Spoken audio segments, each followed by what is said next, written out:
Good morning, guys. Once again, my name is Technical Sergeant Trena. I am a Group MTL with the Special Warfare Training Group, and I'm here to bring you another professional development section of Airmanship 200. And today, we're going to talk about a very special topic. We're going to talk about followership. But first, before we do, let's hit up this our fancy little disclaimer right here, where we're just talking about like these ideas, everything that I'm sharing you through are my own, while the material is provided by the Second Air Force. What we're talking about and the way that I'm talking about it and my take on that is all my own. So keep that in mind as we're going through this, and that way it doesn't sound like the Air Force is endorsing anything in particular. It's just me chatting it up and giving you my viewpoint. Now, also, even with the limited viewers, guys, hey, speak up. Give me your opinions, answer some of the questions that we go, because usually what we do is we go over the lesson outline, and then from there there's a bunch of questions. So speak up, answer those questions. Even if you're not a student, it'd be good to go. Now, the idea behind, like we do every single time we start one of these streams, the idea behind Airmanship 200 is to have a small group discussion. That's the original intent. Small group discussion between 15 and 30 people, facilitated by an MTL, so that we can talk about these concepts and how they apply to us in the military and what we're doing to ensure that we live a lifestyle that helps us improve helps us find our why, which helps us give us intrinsic value in being in the military. So keep that in mind. We've adapted this to be sort of like basically a presentation for the most part, where we discuss the lesson outline, and then I give you my perspective on my career, and hopefully with the interaction from the stream, you guys participate, answer some of the questions, and then we can I can get what you guys are thinking about. So the idea is to think about this from a perspective of an airman who recently joined the military and then is now living in the dormitory, going through technical training at the Special Warfare Training Group. All right, guys. We're going to move into the topic, and today's topic, followership. So, as I was going through looking for resources to discuss this topic, there is so much stuff on leadership. It is ridiculous. But followership, that one is something that I would say, I don't want to say that isn't discussed enough, because I think that obviously a lot of the same principles that apply to leadership can apply to followership in some extent. But to focus specifically on followership, I think that's kind of important, especially in the framework that the military has. Now, there's going to be some of the material that we're pulling from is I actually went through and went to a library and looked at some stuff, and one of the books that I was looking at is called Followership: What It Takes to Lead, by a Mr. Schindler J.H. And utilizing that book, I was able to go through some of the concepts, because that book is specifically about followership. So I mean, not that I'm endorsing the book whatsoever, but I'm saying, hey, look, if you're going to try and, you being the first 3 ranks in the military, right? Airman Basic, Airman First Class, hey, the 4th, even Senior Airman, I think understanding the concepts of followership might be incredibly valuable to you. So at least for your first 3 to 4 years in the military, I mean, and for some people maybe even longer, if you can really focus on being a good follower, I mean, it'll help you be a good leader. So if you think about this, think about your time back, for those of you guys in the dormitory, think about your time back in basic training. Now, when your TI was marching you through, there's nothing about basic training that requests you to be a leader for the most part. The whole entire goal, at least from my perspective, right, is to teach you the basics of being in the military. And one of the most basic things that you could learn is how to follow orders. And follow orders to a T, right? Like, you need to be able to fold your clothes appropriately, make your bed appropriately, march appropriately, eat quick enough. All these things you have to be able to do so that you can adhere to, we know that we're evaluating your ability to adhere to customs, courtesies, policies, orders, all that good stuff. And if you can't adhere to those things, basic training is going to be pretty difficult for you, up to the point where you may not even be able to stay. Let's just put it that way, right? So, thinking about that, those individuals who were placed in leadership positions in basic training, a lot of those individuals were people who were able to adapt and follow orders quickly. So you got your element leaders and you got your dorm chief or your dorm leader.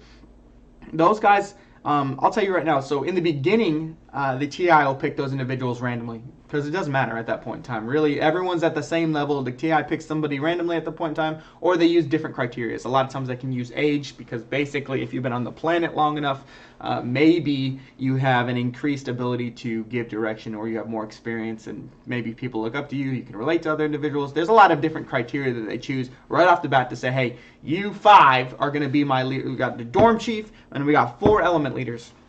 Now, after that, those guys get swapped out, at least pretty regularly.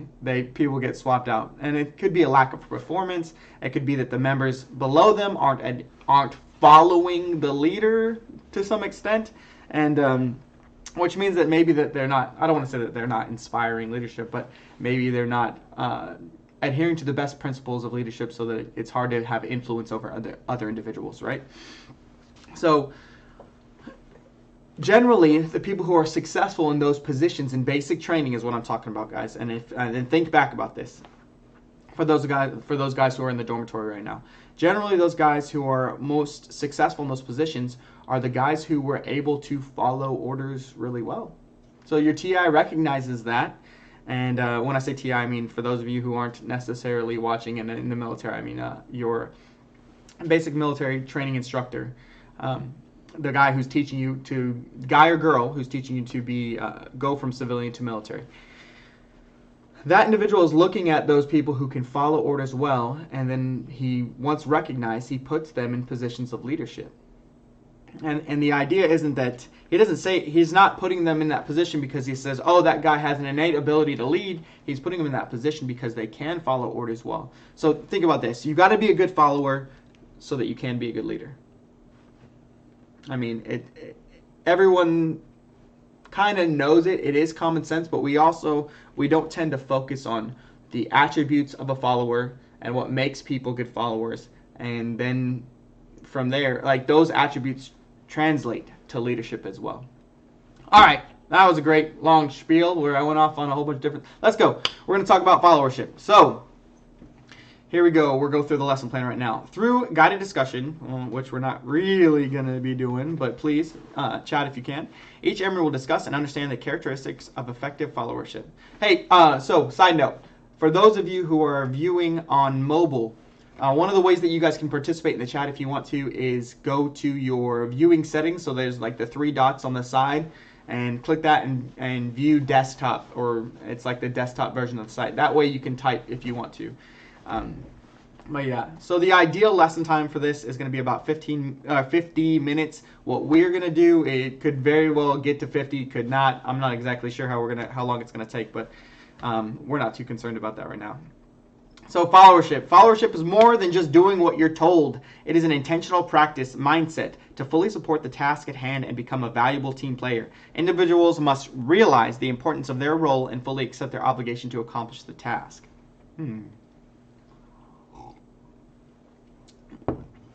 Realize the importance of their role and fully accept their obligation to accomplish the task. So realizing your role and fully accepting the obligation doesn't necessarily mean that you have to agree with whatever the task is, right? If you realize what your part is in whatever this machine that we have pushing forth, and you accept the obligation to do your best at that particular job, it'll help support the task and mission. All right? So you don't have to like it. That's just the truth. There's a lot of stuff, I'm sure, for those guys sitting in the dormitory right now, there was plenty of stuff in basic training that you didn't like.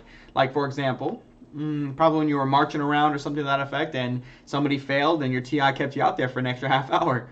Or for you guys in the dormitory going through special warfare training right now, probably when one of your teammates maybe didn't know their count or something to that effect, and you guys had to continue PTing because of it out in the brutal sun.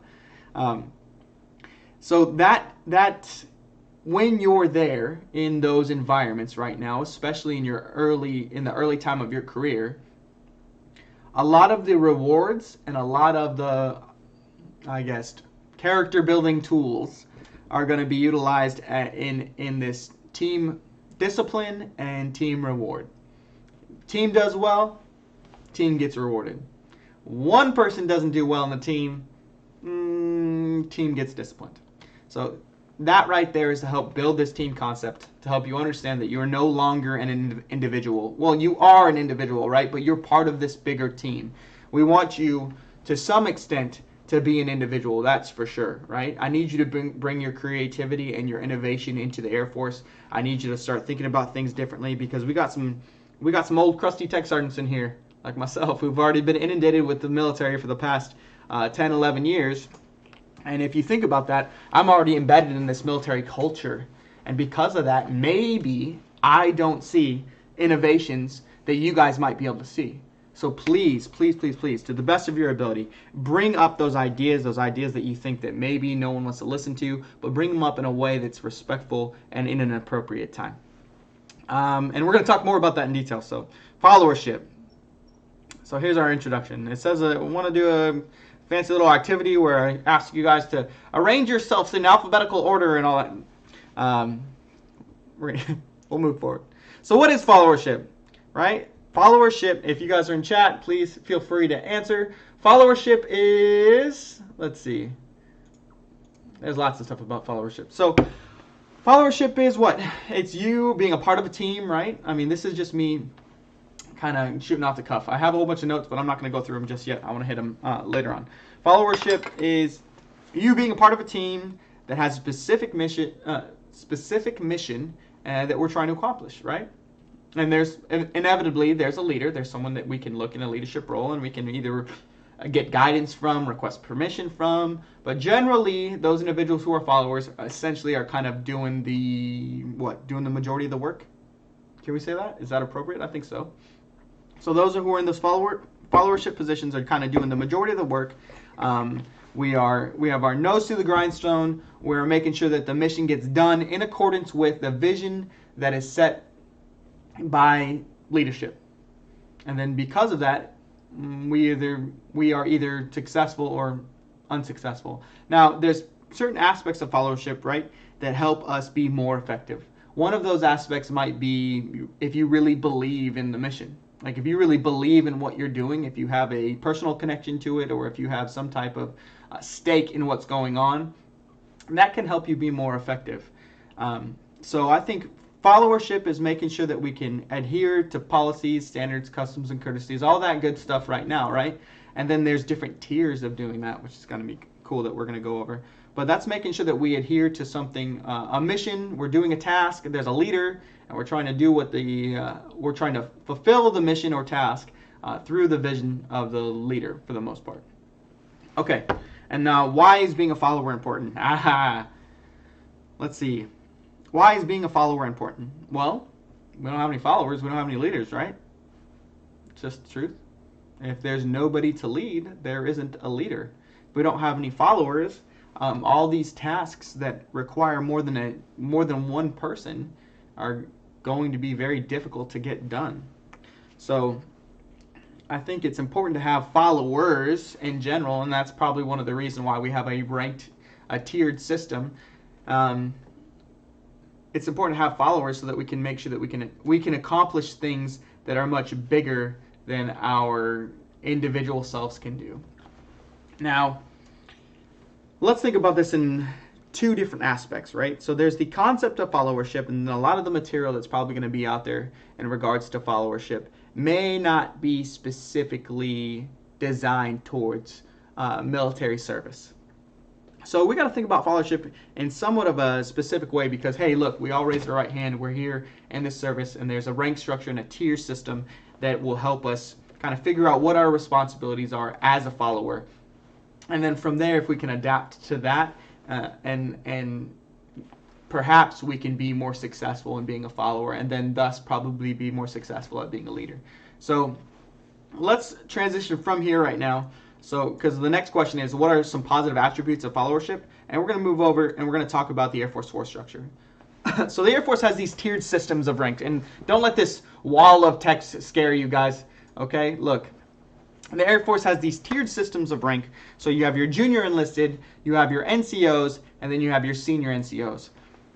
Now, each one of these has a specific set of responsibilities, okay? And that specific set of responsibilities, if we can adhere to those things, we're going to be better off at trying to make sure that we're prepared for our current rank and prepared for the next rank that we're trying to attain. So first, we're going to talk about the Junior Enlisted Airman tier.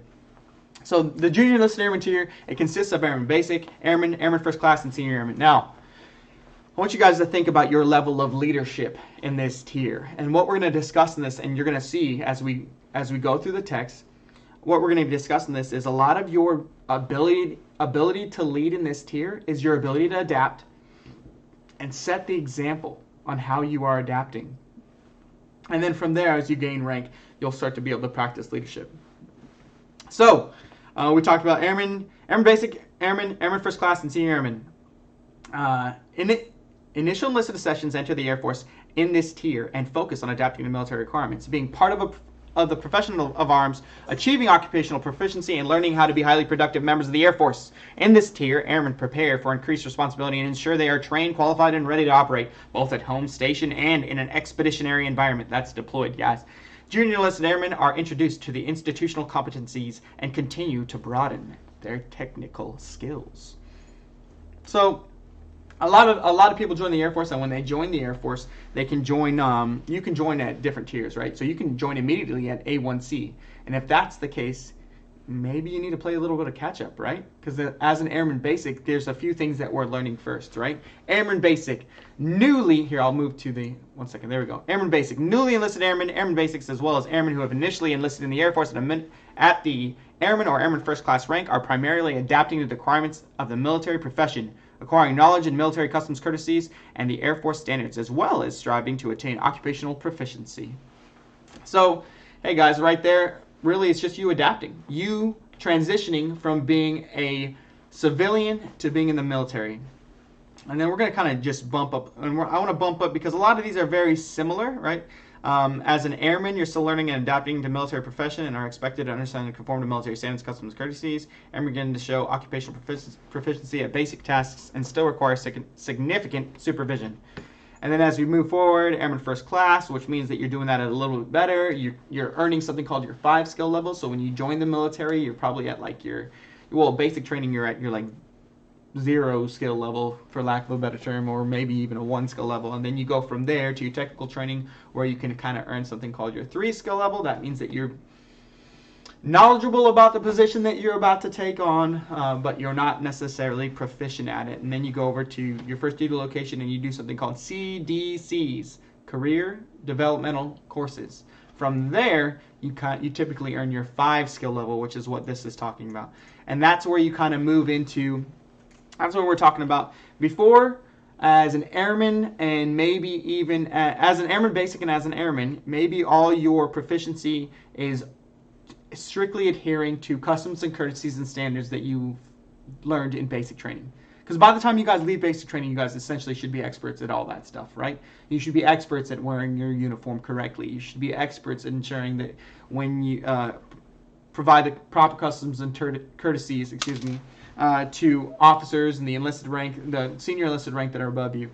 You should be adhering to the principles that you learned while you're in basic training this whole time in technical school, and then when you get to your first duty location, because that's your bread and butter, guys. That's where you know that you're successful. That's where you show that you've been successful in adhering to your transition from civilian to military. All right, and then as an Airman First Class, now you're actually being pretty technically sufficient as well. We can trust you without necessarily having significant supervision and support, right? So significant supervision and support should kind of maybe taper off in the Airman First Class range. And then from there, we're going to Senior Airmen. Senior Airmen commonly perform as skilled technicians and trainers. They begin developing supervisory and leadership skills through progressive responsibility, completion of Airman Leadership School, individual study, and mentorship. Senior airmen strive to establish themselves as effective trainers through maximum use of guidance and assistance from officer and enlisted leaders. They may serve as first-line supervisors upon completion of Airman Leadership School. So, this is the first step in which you guys get to practice leadership, but it is not it's not where it's inherently, I guess, positionally given to you to some extent. It depends on where you're at and whether you graduated Airman Leadership School, but what I want you guys to realize is throughout those first 4 tiers of rank, your ability to provide leadership is your ability to follow. It's your ability to learn your job. It's your ability to show it.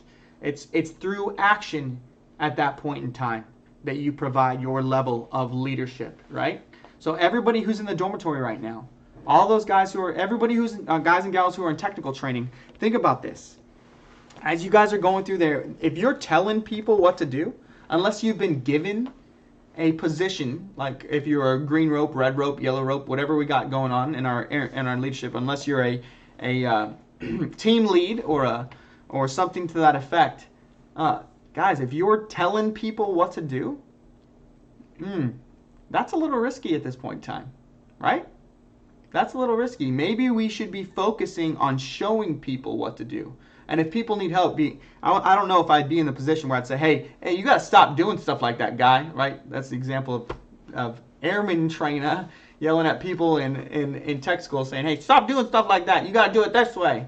And we got to think about our ways to have influence over the individuals around us in a more sincere and caring way, which means that maybe we go over there and say, hey, can I help you with that? Is there something that I can do to help you with that? Do you need practice? Because it looks like you do. And if that person says yes, great, we can help them with that. And if that person says no, then maybe we got to maybe we have to let them learn some valuable lessons, right? So from there, we move into our NCO tiers. And right now, I don't think we need to focus on that. We need to focus on these first three. So let's go back to our lesson plan, and we'll see what we have up next.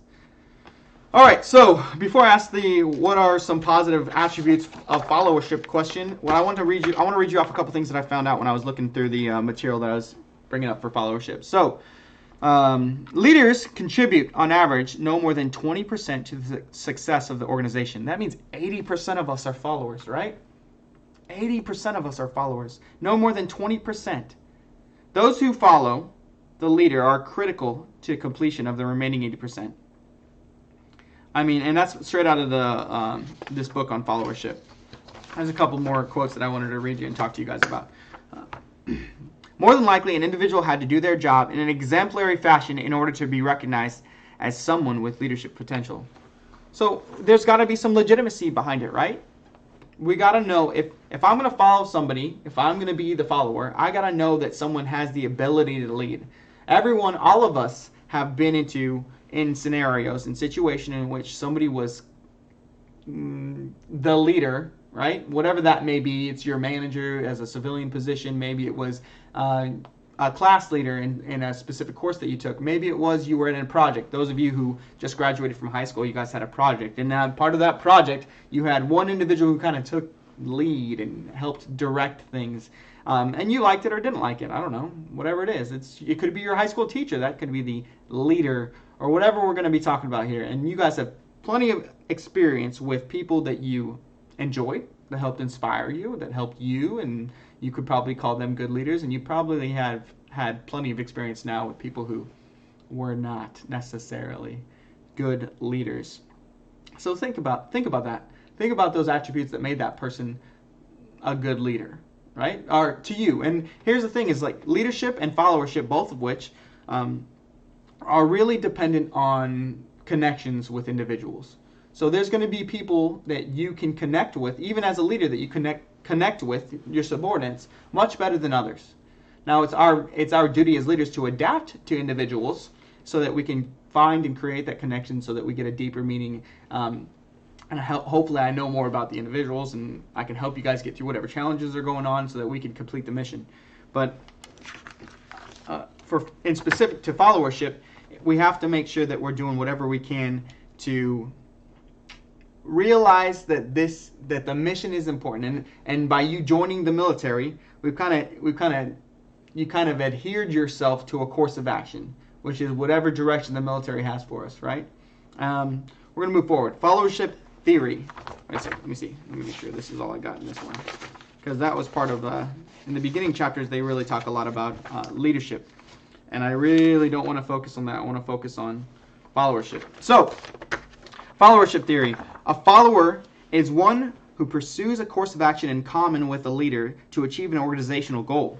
Effective followers make an active decision to contribute towards the achievement of the goal and demonstrate enthusiasm, intelligence, self-reliance, and the ability to work with others in pursuit of the goal. Effective followers recognize the authority of the leader and limitations this imposes on their own actions, consider all issues on their merits, make their own decisions, hold their own values, speak their minds, and hold themselves accountable for the consequences of their actions. Wow, that's a lot of stuff. So I'm going to read the effective followers again. Effective followers recognize the authority of the leader and limitations this imposes on their own actions. So effective followers recognize that, hey, look, I got to listen to that leadership dude. Whoever's in that leadership position, I got to listen to him. I got to essentially do what he says. And then from there, they realize that while it may not necessarily be in line with whatever goal they got going on, they need to follow through with those actions. Considers all issues and merits. So they consider what's going on. They kind of think of it. An effective follower thinks of it from the leadership perspective, and then also from their perspective or the people around them. And then and makes their own decisions. That's big, guys. That's huge. We don't want any sheep here. We want a bunch of lions, but we want lions who can follow orders. All right. And then we got Sergeant Ollie. I think a good follower attribute is being a team player and being flexible. Absolutely. Thank you, Sergeant Ollie. Being a team player, being flexible, that's huge. And being a team player it doesn't mean that you're just part of the team, right? It means that you recognize that the team is successful and or goes to failure based on your actions and the actions of those around you. So being a team player absolutely means supporting those people around you, including their shortfalls. And that could mean that your leader may have some shortfalls as well. And as a team player and being flexible, maybe that means that, one, you forgive your leader for some of those shortfalls because we're all practicing leadership, right? And then two, you help give them some information in a constructive, respectful way that maybe helps them be a better leader. Now, it's incumbent on every individual, right, to kind of build themselves up and take whatever criticism, and I hate to call it criticism because criticism has such a negative connotation, but it's important on every individual to take the feedback that they get and try and improve themselves. And if you want to be a good leader, at least from my perspective and the things that I've seen, it's those individuals who can take that feedback, and whether or not they feel it's fair, they try and find some validity in it. And what I mean by that is, if someone's giving you feedback, whether you're in a followership position or a leadership position, you should try and look at that and say, why you should think in your head, why is this individual giving me this information? Now, you get to decide how valid that information is, of course, and whether or not you want to grow from it. But if your goal is to have influence over others, and I don't mean that in a negative connotation, I mean like you want to be a good leader. You want to help inspire people. And if your goal is to do those things, you got to understand individuals. You got to care about people, that's for sure. You got to understand their perspective to some extent. You got to be able to speak to them. You got to be able to speak to their heart. So it's going to take that, first and foremost, legitimately, truly caring about people. You have to care about somebody. If you don't care about the individual to your right and to your left, you're probably in the wrong organization, guys. The Air Force, we all have U.S. Air Force on our chest, and we gotta care about every single individual next to us. That's for sure. And that's one of the best ways of providing leadership, is genuinely caring about people. But genuinely caring about people doesn't mean that they have to listen to you, right? So let's continue to learn how to be good followers. So hold their own values, speak their minds, and hold themselves accountable for the consequences of their actions. Hold their own values and speak their minds. So you as a follower, I think it is vitally important for you as a follower to ensure that you can tell your leaders what's going on with you, what's going on with the mission, what are your challenges, what's going on in your life that's making completing the mission such a hard time for you. We got to let our leaders know these things. And if we do let our leaders know these things, one, it gives them a realistic ability to expect certain outcomes from you, right? So if your leaders think everything's honky-dory, we're good, we can complete the mission, there's no challenges with their subordinates or with their people that they're trying to lead, there's no challenges whatsoever, they can continue to pile on stuff, and then things can become overwhelming, and potentially we can have catastrophic failure, mission failure, right? But if we let our leadership know, hey, I'm having a hard time right now, and it may be something that has nothing to do with the mission or work. Maybe it's something family related. Maybe it's anything, if we can let our leaders know, for the most part, what challenges we're going through, maybe they either have resources to help us, or they can limit the workload that they put on us, or they can expect a different outcome from the efforts that we put forth. And if we can do that, that gives our leadership, that's clear communication, right? Now, another thing it says here is, well, we said hold their own values and speak their minds. Now, we can absolutely do that, but we have to realize that there are situations where that's appropriate. And we have to do it in a manner that is absolutely respectful, and still, whatever outcomes happen based off of our inputs, we got to follow through anyway. You got to know that you have to. This is just what we do as followers. Hey, sir, can I speak with you privately? Go in the office. I'm not stoked about how we're doing this way. Is it possible that we can maybe move in this direction instead? And this is why. And leadership says, nah. And now, what I want you to think about, guys, is those of you who are in the dormitory right now going through technical training, that level of communication, especially for what you're going through now, might not be something that you can currently practice, right?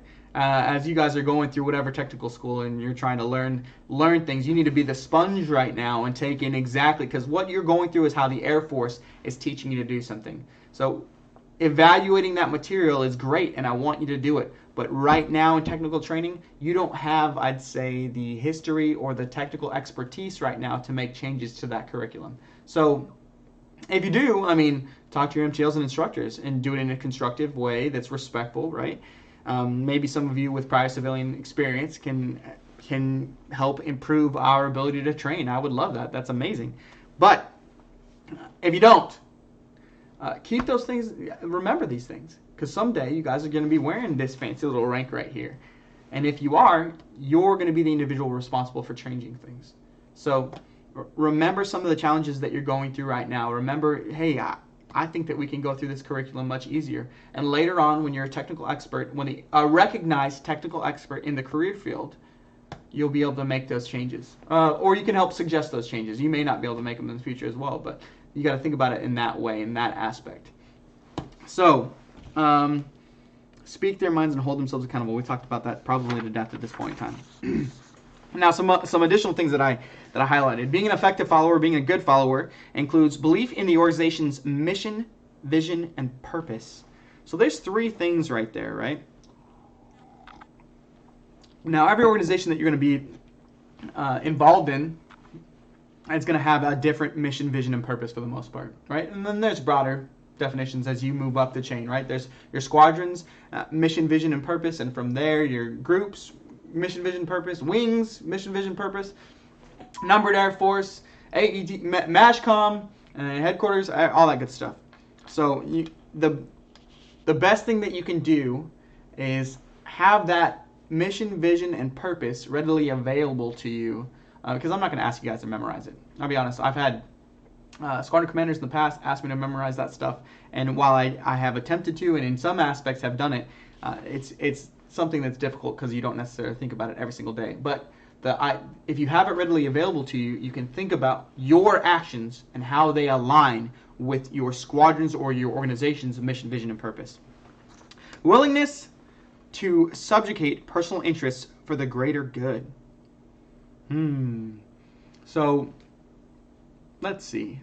Subjugate personal interests for the greater good, which means that you may not be able to do the thing you want to do.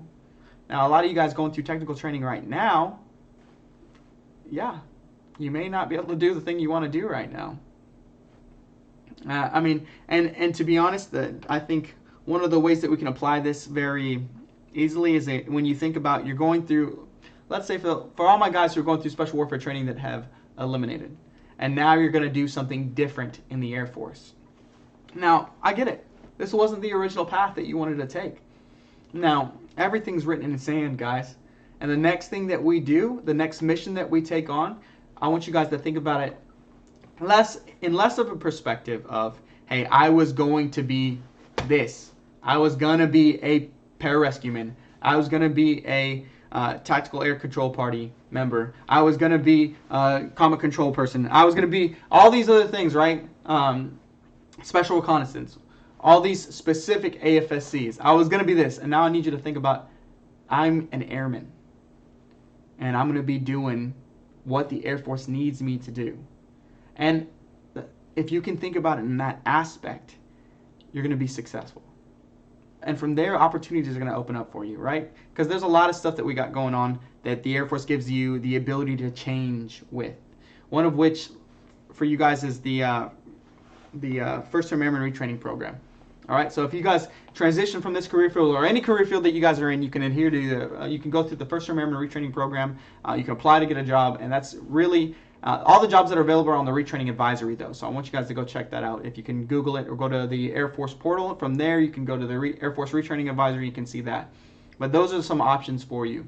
But if you think of yourself as an airman first, when you're going through your career field, whatever career field that you have, and you want to be able to take advantage of opportunities such as first-term airman retraining program or anything else, when you're thinking of yourself as an airman first, you are now able to operate without this black cloud over your head, right?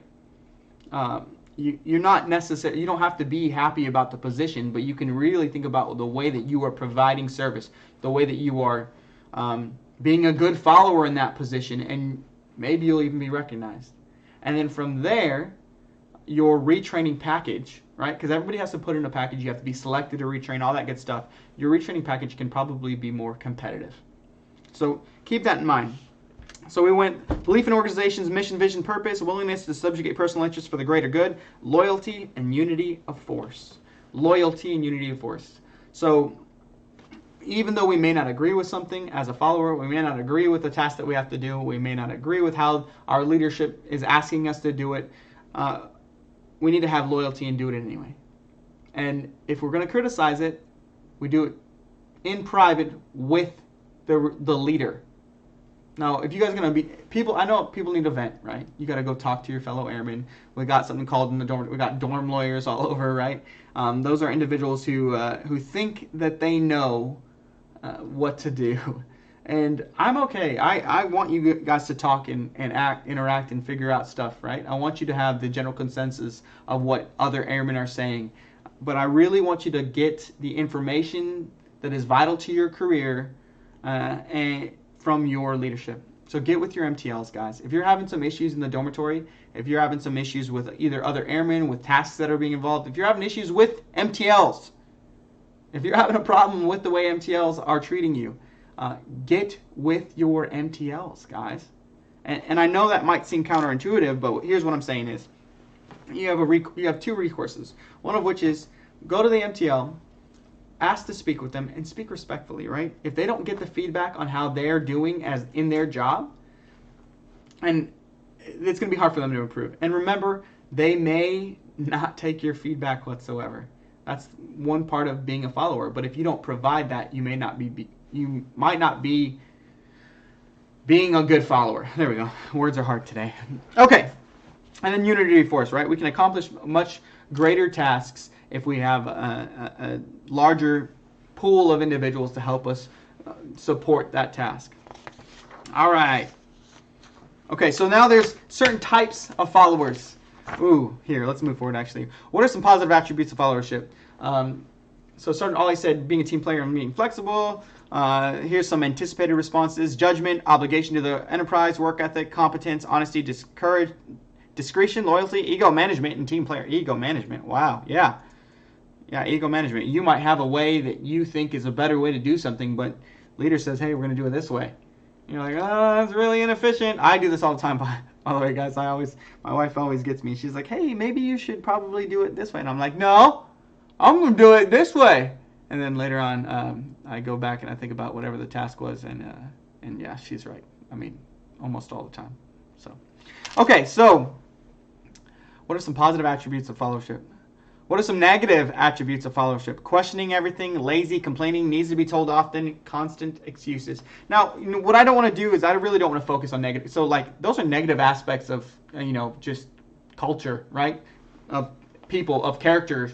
character issues or character flaws. That's what those things are. But one of the things I want to say here is, look, needs to be told often. Needs to be told often. We're going to move in from this because I think a lot of these negative things can be described in what I'm going to read off to you guys right now, which is these are styles of followership, some of which are more successful than others. So we're going to talk about one of them is called sheep. All right, and this is straight from the Followership, What It Takes to Lead Business Expert Press, and that's by Mr. Schindler, James Schindler. Sheep are passive and want a leader to do all the thinking for them, and they also want a leader to motivate them. If you are the boss and you are thinking about what you're going to get your workers to do and how you're going to do that, then you are dealing with sheep. We don't want sheep, guys. We don't want sheep. I do want to give you a task, right? I want to say, hey, I need this thing done. But how I want to do that and how the most successful leaders that I've had go about that is they say, hey, look, this is the task that needs to get done. Go do. They don't tell me how to do it. And I'm not waiting for them to tell me how to do it. Because if I am, I'm wasting valuable time. And they shouldn't be, if they have to tell me, if they have to micromanage my ability to do something, they can probably do it more effectively than I can. And on top of that, now we're wasting two people's time, right? I'm wasting the leader's time and I'm wasting my time. So, the yes people. Now, I can actually relate to this one a lot. And this one isn't read in, let's say, a positive light. So look, the yes people are just that. They are always on the leader's side, but they still want the leader to do the thinking and provide them the vision. If the boss asks yes people to do something, yes people will go for it and get it done. When they finish the task, they ask, what do you want me to do next? Yes people will put a positive spin on their actions by saying, I am a doer. That is my job. The boss gets paid to think, and I'm the guy who gets the work done. But you know there is more to it than just simply doing the job. And there is. There is more to it than just simply doing the job. There's intentions behind things. And if you understand those intentions, and hell, if you agree with those intentions, you're going to be more successful in what you're doing for sure. All right, next one. The alienated. Alienated followers can think for themselves, but are negative in nature. If the leaders try to move forward, they are the ones that have many reasons why it will not work. They do not try to come up with a solution, but they are cynical about their current plan of action. The alienated see themselves as mavericks, the only ones who have the guts to make a stand. Ooh, man. So these are some of the attributes of followership that we talked about before that are kind of brought to the extremes, right? So they think they can do something better, or they don't think this idea is a good enough idea at all, and they say, hey, look, no, we don't want to do that. We're not going to do it that way, blah, blah, or they have a lot of arguments, or they complain a lot. They don't have a good attitude, stuff like that. And it just brings the whole team down. So the alienated or people feeling as such, we got to really think about that and work on our ability to be positive and be part of the team, which may mean that you have to do something that's not, I don't know, as efficient as you'd like it to be. But what you're doing there, if you can try and find some value this way, what you're doing there is you're giving the people around you the ability to learn, and you're giving that leader the ability to learn. And then when you want, you can give them feedback in a respectful manner. Next one, the pragmatic. Pragmatic sits on the fence and they see which way the wind is blowing. Once they know the wind direction, they get on board, but they will not let the leader pull out of the situation without them. They perceive themselves as the status quo. They do what they must to survive, but wait it out until the storm of change blows over. Ooh, the pragmatic. So really they're like the lemmings. They're trying to see where the whole entire group is going, and then they pick a side and they stay on that until the leader says that we're moving in a different direction. So all of these can be seen in a negative light, right? But from a leadership perspective, some of them can be positive as well. So I want you to keep that in mind. While the words on the page have the connotations of negativity, there can be positive aspects to these as well. So, and then we got the star follower. Now listen to how they describe this individual. The star follower thinks for themselves, and they have very positive energy. They give the leader's decision an independent evaluation, and if they agree, they give full support. If they disagree, they offer constructive alternatives that will help the leader, the organization, or both.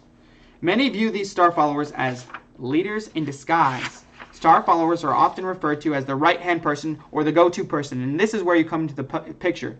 You should be striving to be the person who gets the job done without involving the boss. You should be making their job easy. Making your boss's job easy. That is a really awesome way to think about that. And now, for us in the military, right, when we're in the civilian sector, you don't know when you're going to be the boss. But to be honest with you guys kind of know. You have an idea when you're going to be an NCO, when you're going to be put in positions of leadership. Now, what I need you guys to think about is really put yourself in the shoes of the followers that you're going to be leading. What attributes do you want out of them? Are there things right now that you could ask people right now that you know would probably bring some groans? And yeah, there probably are, right? Some of you really like military standards, customs, and courtesies. I do. I mean, to be honest with you, I truly do.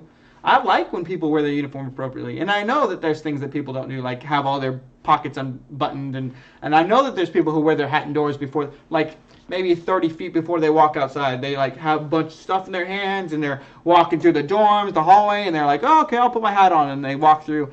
I mean, like, is it a big deal? No, not at all. Not in the slightest.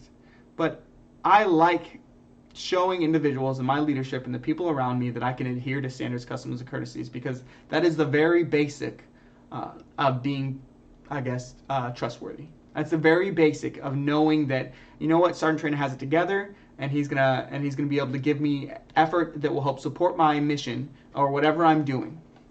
And if you can provide that confidence at a very basic level, I think that you might be able to provide that confidence at a when the stakes are higher, guys. All right. So what do we talk?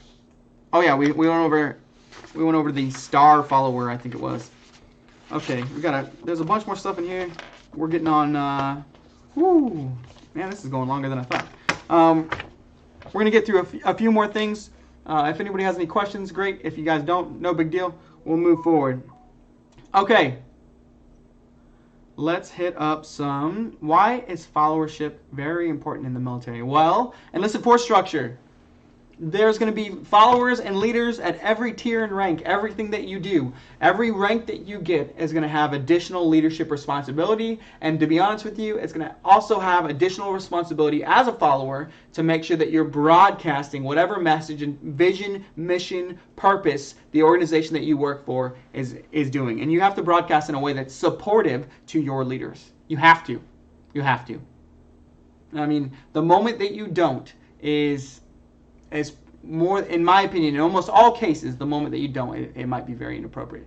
Now, I'm not asking you guys to blindly follow people in the slightest. If you see some type of injustice, if you see somebody trying to harm themselves or others, if you see something like that, you need to speak up, right? But you need to realize that we are in an organization that is designed to provide death and destruction to our enemies.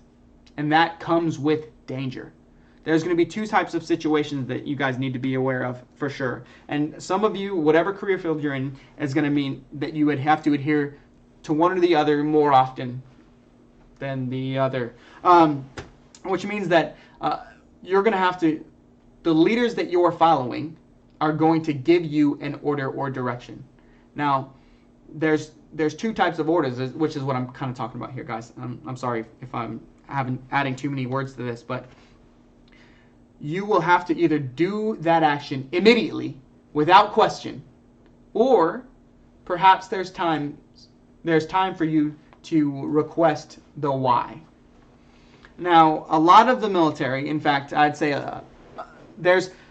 we generally have the ability to give the why for most actions and directions that we're going to request from you. Leaders do. They generally have the ability to give you the why. But not all. And I would think generally in the military, the idea that you should not be asking why is looked as in a positive light, somewhat, right? Because we really want you to just follow orders and move forward. Like, we have a direction, there's a whole bunch of stuff we need to do, and the military is, everything that you do is undermanned.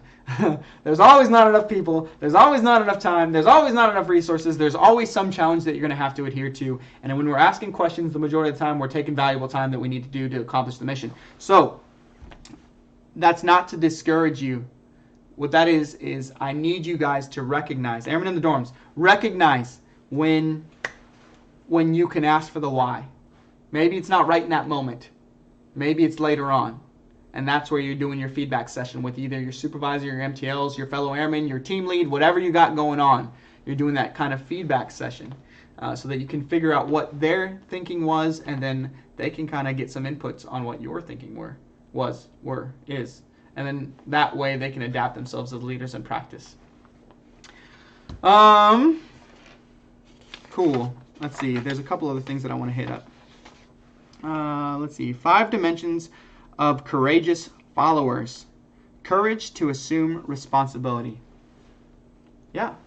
Courage to assume the responsibility. Think about your play, whatever it is in the mission, your part, your portion of responsibility in that particular endeavor.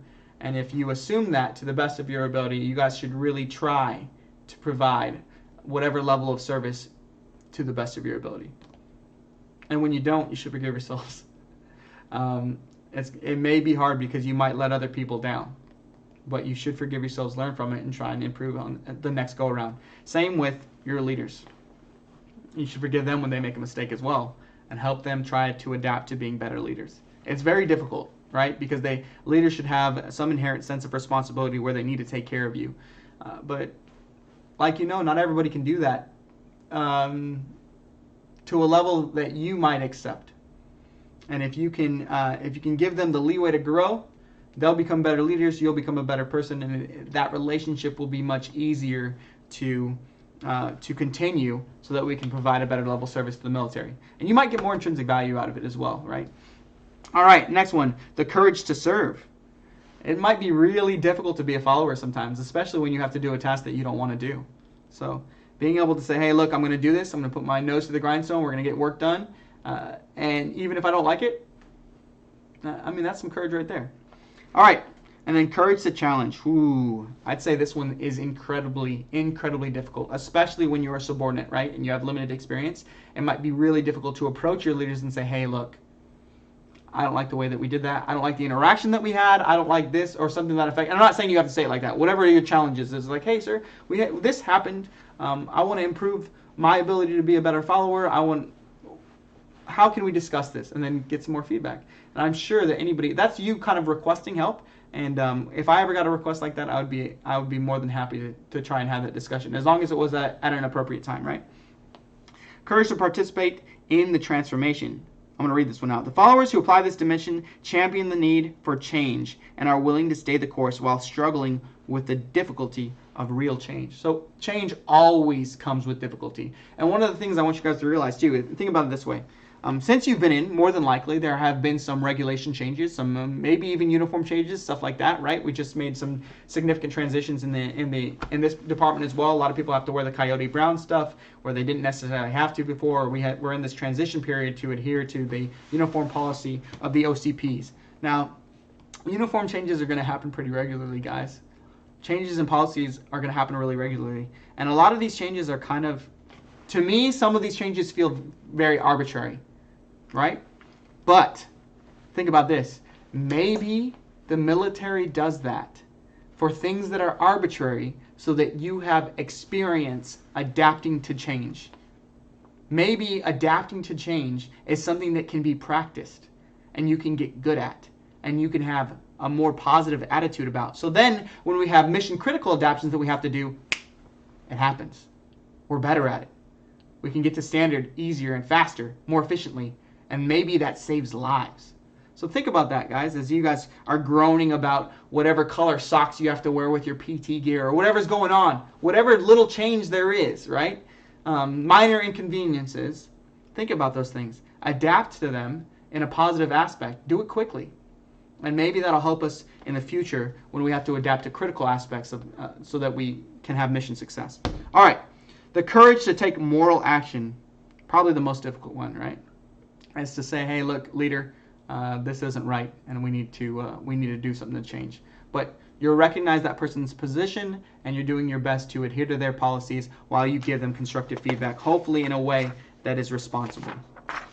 All right, now we're going to talk about, these are 10 things right here, and I got these from a Air Force, let's see, this was off of the Air Force, the portal, all right, because I looked up, followership on the portal.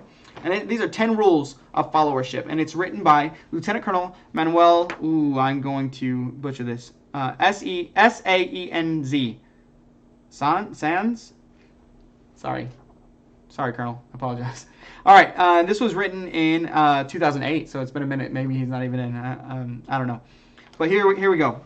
Don't blame your boss for an unpopular decision. It is your job. It is your job to support, not undermine. Right? And there might be something that you don't like. Don't blame the boss. You know, a lot of times the boss may not like it either, but they are the ones who have to adhere, like give the order to do. And if you support that individual, even knowing that you don't like it, and even knowing that they don't like it, your relationship is going to be much stronger. The boss, he or she, may want to take care of you even more, knowing that they're going to have your support even through difficult times.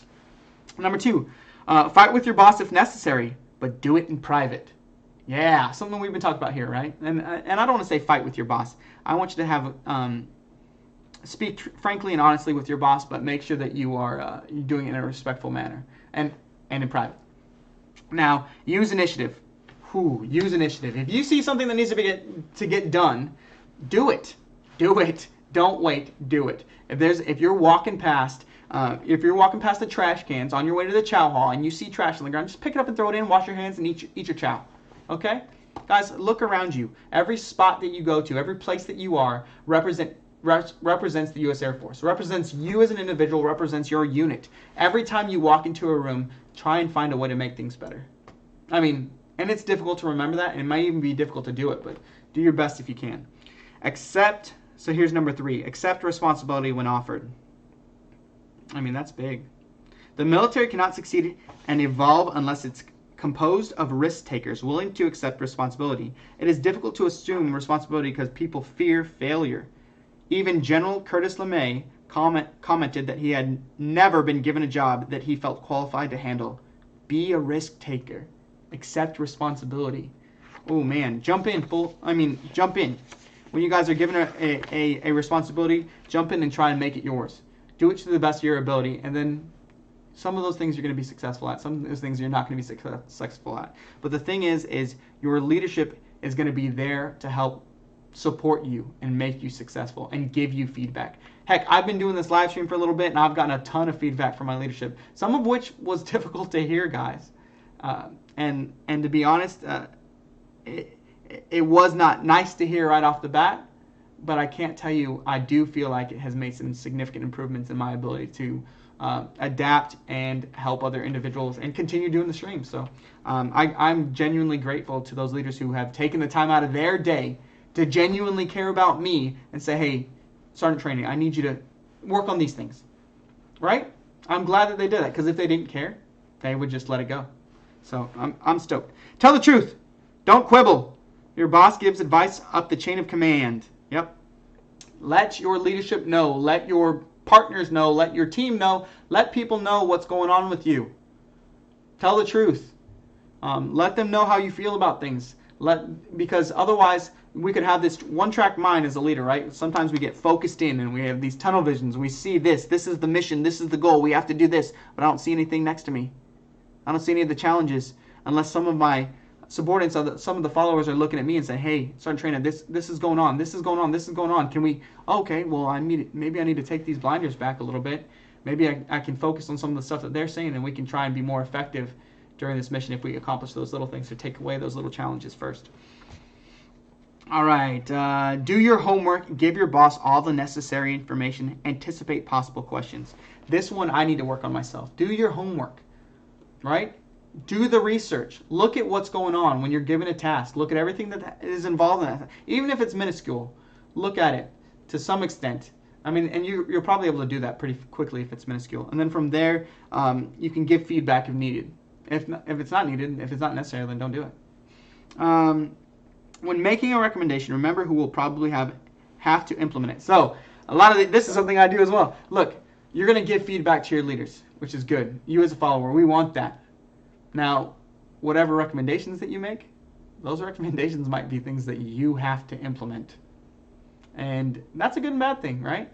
you came up with a recommendation, so maybe you feel an intrinsic value in it. Maybe you feel a lot more connected to it, which could very well help make a better product or service. But also, know your limits right there, right? Because you could be putting yourself in a situation in which you have to provide a lot of work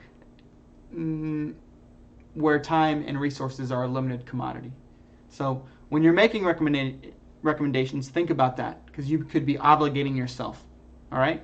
So when you want to be a good follower, you can make those recommendations, but be clear and trustworthy with your leadership, or be clear with your leadership about what your expectations are and what your abilities are as well. And then if you can't, let's say, have input, maybe if your time is too stressed to be able to have that input or to help follow through with a mission that you see that needs assistance, maybe don't make those recommendations and let that leader figure it out. All right, keep your boss informed of what's going on with the unit. I think that's self-explanatory, guys. If your boss knows what's going on with the unit, they can make decisions that are appropriately take consideration for how that impact might have on the people in the unit. Now, if you see a problem, fix it. That's a big one, guys. I can't tell you how often I see that's not my responsibility, something to that effect, right? Maybe not those exact words, but something to that effect I see on a regular basis. And if you try to make an impact on people's lives, that's taking responsibility for things that may not be your job and just trying to get them done, fixing things for your leaders so that they don't have to do it. That's being a good follower. Those are the 10 things, guys. Those are 10 things that you can implement right now. So you, as the airman in training right now, when you guys are in the dormitory, think about your surroundings, think about what you're doing, adhere to customs, courtesy, standards, and policies. Make sure that you render the proper, like I said, customs, courtesies, and do those things, and that way your leadership can trust you and put you in leadership positions. Look at your surrounding areas and think about ways that you can have an impact on them for the positive. We hit our hour mark right now. I'm pretty stoked about it. Let's read this conclusion. All right, now we're going to go for this statement right here. Barbara Kellerman, professor at Harvard University's John F. Kennedy School of Government, has stated, "Followers are more important to leaders than leaders are to followers." To put the importance of followership in perspective, let's look at the Oath of Enlistment and how it emphasizes followership. "I do solemnly swear that I will support and defend the Constitution of the United States against all enemies, foreign and domestic, that I will bear true faith and allegiance to the same, and that I will obey the orders of the President of the United States and the orders of the officers appointed over me, according to regulation and Uniform Code of Military Justice. So help me God." We got to be followers, guys. The majority of our force is made up of followers. And because of that, we should kind of focus on how to be good followers and support our leaders and our fellow teammates. Thank you guys so much for being over here and getting professionally developed. I'm pretty stoked about how this one went. If you have any questions, please ask or put them in a comment below the video, and I'll try and get to them in the next stream. I don't know what the next stream topic is yet, and I'm going to try and pull another guest for it, but we'll see. A lot of people's schedules are pretty tight, especially with the current pandemic. So I appreciate everybody being out here, and I will see you guys next time. All right? Have a good one, guys.